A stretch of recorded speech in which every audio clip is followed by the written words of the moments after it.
मेरी बात मान के मेरे ऊपर आज तूने बड़ा एहसान किया है और एक दिन इस एहसान का बदला मैं। ये क्या कर रही है तू?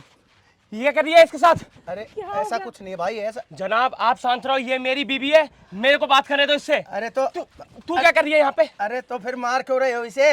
जनाब मैं फिर कह रहा हूँ, अब शांत हो जाओ।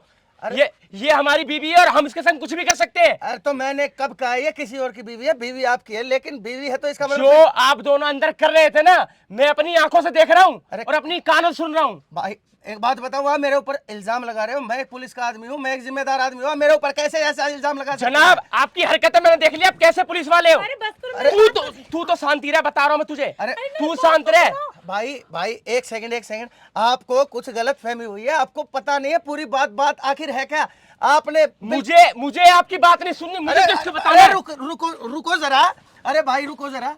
कई बार ऐसा होता है, हमारी आंखों देखी बातें भी गलत हो जाती हैं, हमारी कानों सुनी बातें भी गलत हो जाती हैं। जनाब आपको सच का पता नहीं है, मैं बोल तो रहा हूँ, आपको सच का पता नहीं है। मुझे सब पता है जनाब, आप दोनों क्या कर रहे थे अंदर से, मैंने अपनी आंखों से देखा है। अरे क्या कर रहे थे? हमने कुछ भी नहीं किया। मैं भगवान की कसम खा के कहता हूँ, ये बिल्कुल गंगा की तरह पवित्र है और तुम इसके ऊपर हाथ मत उठाइए। देखिए भाई साहब, हाथ मत उठाइए। जनाब मुझे आपकी बातों पर भरोसा नहीं हो रहा है। अरे मेरी बात का तो यकीन। तेरे बात पे कैसे भरोसा कर? तू पराये मर्द के साथ अंदर जा रही है। अरे बात तो इसकी बात तो सुन लो, कम से कम हमारी बात तो सुन लो। अब सुनने के लिए रहा क्या है साहब? अरे तुमको पता ही क्या है? मैंने इसके लिए कुछ कमी नहीं छोड़ी, पूरे दिन घाम में काम करके जब मैं इसे रोटी ला के देता हूँ।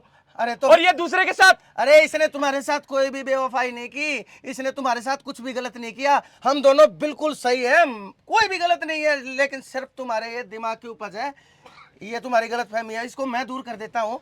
असल में बात बताऊँ क्या हुई थी?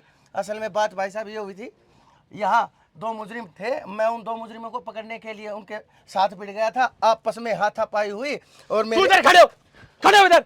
अरे कोई बात नहीं। अरे रुको, मेरी बात सुनो। हमारी हाथापाई हुई और हाथापाई के अंदर मेरी कमीज के 2 बटन टूट गए और मुझे पता चला कि यहाँ पे सिलाई का काम होता है, मुझे ये मिली और एसपी साहब अभी आने वाले थे और मेरी वर्दी के 2 बटन टूटे हुए थे। मैंने इनको रिक्वेस्ट किया हाथ जोड़कर, मैंने कहा कि एक बार मेरे ये 2 बटन टाक दीजिए। इन्होंने मेरे ये 2 बटन टाक दिए। मैं बटन बंद करते हुए बाहर आ रहा था, आपने उसी टाइम पे आते हुए मुझे देखा, आपको लगा हम अंदर कुछ गलत कर रहे थे, आपने सीधा लिया और इसके ऊपर हाथ उठा दिया। मेरे को पता नहीं, ना जाने क्या क्या भला बुरा क्या डाला, लेकिन अब मैं बताऊं आपको, ये बहन जी बिल्कुल गंगा की तरह पवित्र है, मैंने इसको बहन बोल दिया है। अब तो आपको यकीन आ गया होगा भाई साहब कि लेकिन बटन तो आप यहाँ भी लगवा सकते थे ना, आपको घर घुसने की क्या जरूरत थी? अरे तो मशीन तो अंदर रखी है ना, ये मशीन लेके आती क्या? इसीलिए मैं अपनी कमीज लेकर के अंदर चला गया। इतनी सी बात के ऊपर आपने बवाल मचा दिया।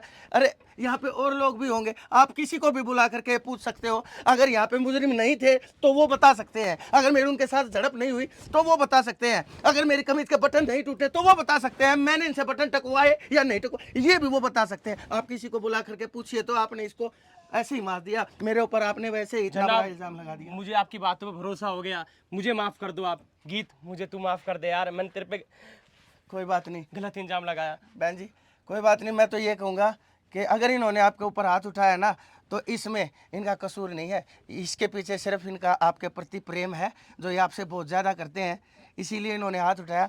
मेरे कहने से, अपने भाई के कहने से इन्हें माफ़ कर दीजिए और मुझे भी माफ़ कर देना भाई साहब। जनाब आप तो देख ही रहे हो ना आजकल क्या चल रहा है, सबकी बीवी किसी ना किसी के साथ कुछ ना कुछ चल ही रहा है उनका। मैं समझ गया, तरीका मेरा भले गलत था लेकिन इरादा मेरा गलत नहीं था मेरे दोस्त। ठीक है जनाब, ठीक है।